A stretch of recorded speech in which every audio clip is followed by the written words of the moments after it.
પોતાને ફકીર કહેનાર મોરારી બાપુ દાન આપવામાં ટોપ પર।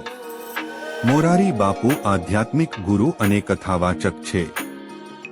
સોશિયલ મીડિયામાં તેમના સુવિચાર પ્રવચનના વિડીયો હંમેશા વાયરલ થતા હોય છે। મોરારી બાપુ દેશ વિદેશમાં રામકથાનું આયોજન કરે છે। નમસ્તે મિત્રો, જો તમે અમારી આ ચેનલ પર નવા હોય તો ચેનલને સબસ્ક્રાઇબ કરો। મોરારી બાપુનું નામ દેશમાં ચર્ચિત રામકથા વાચકમાંનું એક છે। તે ભારત સહિત દુનિયાભરમાં રામકથાનું આયોજન કરે છે। મોરારી બાપુના કથા સંભળાવવાનો અંદાજ એટલો ખાસ છે કે કથા સાંભળવા માટે હજારો ભક્તો અને શ્રોતાઓની ભીડ ઉમટી પડે છે।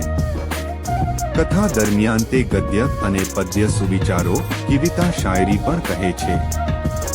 મોરારી બાપુ પોતાની કથાઓના માધ્યમથી આવક થાય છે। લોકો કથા દરમિયાન દિલ ખોલીને દાન કરતા હોય છે। બાપુને જે પૈસા કથામાંથી મળતા હોય છે તે દાનમાં આપી દે છે। તેમને સાધારણ અને સરળ રીતે જીવન જીવવું પસંદ છે। મોરારી બાપુ કહે છે કે આધુનિક સુખ સુવિધાઓની આવશ્યકતા નથી। તે એક ગામડાની કુટીરમાં રહેવાનું પસંદ કરે છે। મોરારી બાપુએ ઉત્તરાખંડમાં આવેલ આપદા દરમિયાન 1 કરોડ રૂપિયાનું દાન કર્યું હતું। તે જરૂરતમંદ વિદ્યાર્થીઓને મફત શિક્ષણ પણ પ્રદાન કરે છે। 2019માં પુલવામા હુમલા બાદ મોરારી બાપુએ પ્રત્યેક શહીદ પરિવારને 1 લાખ રૂપિયાની સહાય કરી હતી। તે માનવતા માટે ઘણા કલ્યાણકારી કાર્ય કરે છે, જેના માટે તેમની પ્રશંસા પણ હોય છે। મોરારી બાપુનો જન્મ 25 સપ્ટેમ્બર 1946ના રોજ થયો હતો। તેમનું આખું નામ મોરારીદાસ પ્રભુદાસ હરિયાણી છે। તેમનો જન્મ ગુજરાતના મહુવા નજીક તલગાજરા ગામમાં થયો હતો।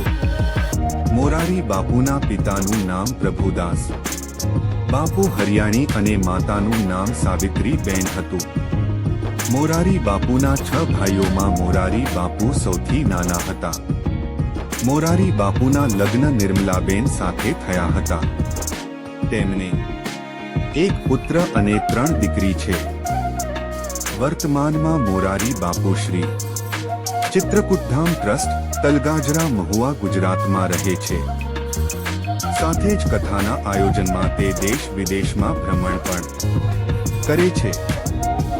તેમણે પ્રાથમિક શિક્ષણ ગુજરાતનાઈ સરકારી સ્કૂલમાંથી મેળવી હતી। ત્યારબાદ આગળનો અભ્યાસ તેમણે જૂનાગઢથી પૂરો કરીને ડિગ્રી મેળવી હતી। તમારો આભાર।